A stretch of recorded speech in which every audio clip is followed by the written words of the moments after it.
Bonjour, du coup, je m'appelle Clarisse Verdier et je suis récemment diplômée d'orthodontie. Voilà, c'est mon premier article sur l'ostéopathie et sur l'orthodontie, voilà.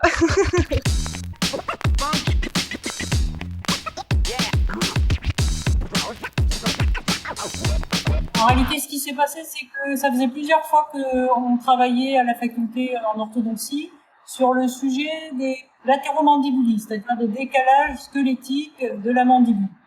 Et en fait, il y a deux problématiques. Il y a des décalages qui sont vraiment, tout est à peu près symétrique, sauf la mandibule. En général, certains pensent que c'est une latérodéviation, c'est-à-dire que la mandibule se décalait parce que le maxillaire était trop étroit.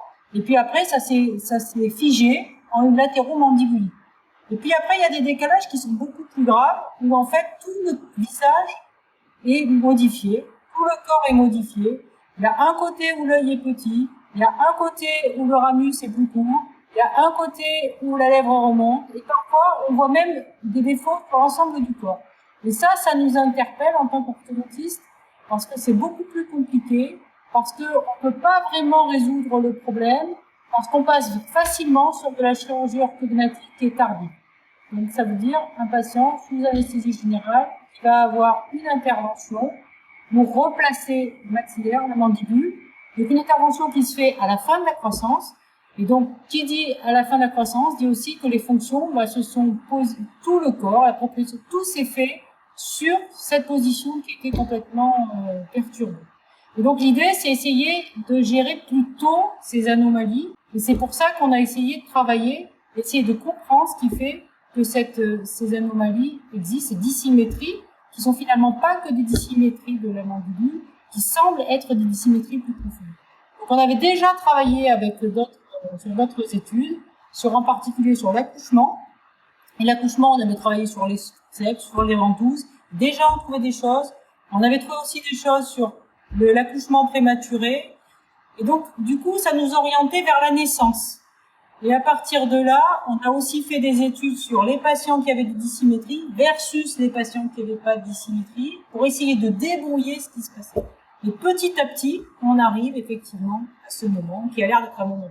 On avait déjà travaillé sur une étude, même plusieurs, avec le docteur Chotti auparavant. Et donc, sur le sujet de la plagiocéphalie, on avait déjà évoqué ça par le passé. Et donc, c'était intéressant de creuser là-dessus par rapport à toutes les études précédentes.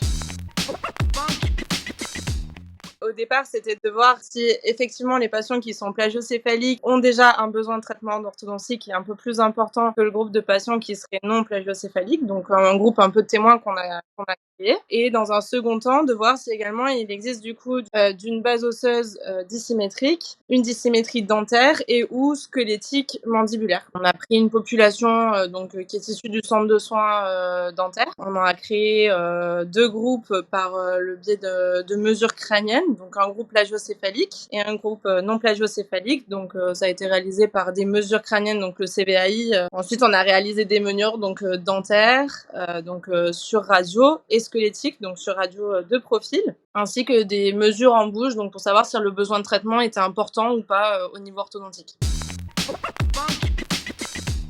L'originalité de l'étude, c'est déjà qu'on a pris un groupe témoin, ce qui n'est pas toujours le cas. Donc là, on avait un groupe témoin plagio, un groupe qui n'avait pas de plagio. Ce qui est sympa chez nous, c'est qu'on a tout le temps des radios. Parce que quand on prend en charge un patient pour un bilan, on a ces radios. Donc du coup, on peut les exploiter pour pouvoir travailler là-dessus. On a une population qui nécessairement a énormément de plagiocéphalie, puisque les plagiocéphalies, c'est 40% des bébés. Mais nous, quand on voit les ados, on arrive à 12%. Donc de toute façon, même sans faire exprès, un orthodontiste a beaucoup de plagiocéphalie. Il n'y avait pas d'études sur le besoin de traitement orthodontique et sur effectivement les plagiocéphalies. Donc ça, c'est un peu le plus de notre étude. Il y avait par contre certaines études qui avaient déjà constaté effectivement qu'il y avait des latéromandibuli associés, notamment côté contralatéral à la plagiocéphalie, puisque la position de la cavité glénoïde est plus antérieure côté plagiocéphalie, enfin côté aplatissement occipital, et donc du coup, une mandibule qui se dévirait plutôt de l'autre côté, donc côté contralatéral. Au niveau dentaire, il n'y a rien qui a été prouvé à ce jour. Et nous, c'est vrai qu'on ne conclut pas à ça non plus dans l'étude. C'est plus une compensation qu'il y aurait au niveau dentaire.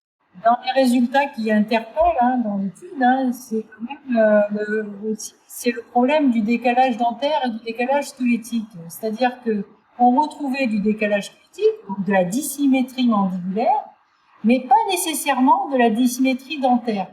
Et ça, c'est intéressant parce que effectivement, Jean Muller a montré les capacités énormes qu'a l'organisme de compenser sur le plan occlusal, sur le plan de l'occlusion dentaire.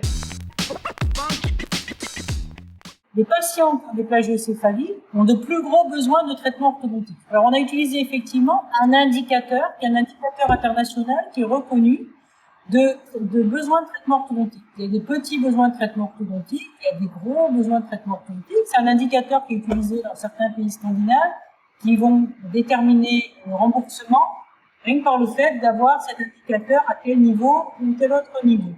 Mais il est beaucoup utilisé dans les études parce que c'est l'avantage d'un indicateur global de besoins orthodontiques. C'est-à-dire qu'on va pouvoir recenser la gravité de l'anomalie.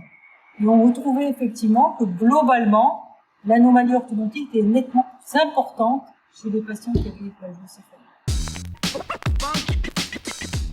Quand on travaille à réfléchir sur les conséquences des plagiocéphalies, l'objectif c'est de revenir à l'intérêt premier qui est la prévention. Donc là, à travers cette étude, on a montré qu'il y a probablement des conséquences, des répercussions de la plagiocéphalie sur l'aspect orthodontique. Et donc, l'intérêt, c'est la prévention et la prise en charge précoce pour éviter d'avoir à se poser la question d'éventuelles répercussions.